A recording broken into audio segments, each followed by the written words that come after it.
Isinagawa kahapon sa Liwasang Mendoza ang groundbreaking at unveiling ceremony para sa memorial marker ni Staff Sergeant Cesar Barlas ng Philippine Marines na ginawaran ng Medal of Valor makarang magbuwis ng buhay sa isang enkwentro laban sa mga kakaliwang grupo sa Brooks Point, Palawan noong taong 2020.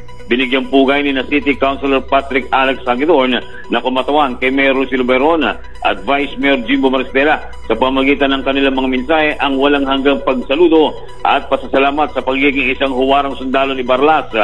Emosyonal naman ang naging mensahe ng kapatid ni na si Bernie Barlas na siyang kumatawan sa pamilya Barlas, kung saan sinabi nito na simula na maging sundalo umano itong si Sergeant Barlas ay naging adikain daw nito na unahin muna ang iba bago ang sarili.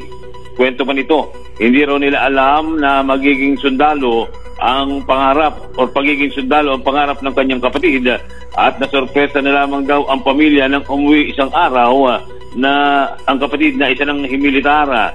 Ayon naman kay Major General Vicente Mark Anthony P. Blanco, Commandant ng Philippine Marine Corps, isinubuhay umano ni Barlas ang motto ng Philippine Marine Corps na karangalan, katungkulan at kabayanihan na tatatak pa lalo sa puso at isip ng marami pang kagaya niyang sundalo sa bansa.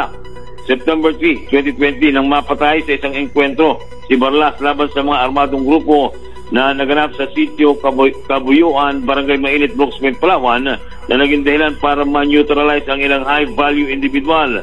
Sa paglalagay ng memorial marker ni Sergeant Barlas sa Liwasang Mendoza ay mahihilera ito sa mga lokal na bayaning bahagi ng makulay na kasaysayan ng bansa. Ako, si Rod Evangelista ng GMA Super Radio Palawan, dapat totoo.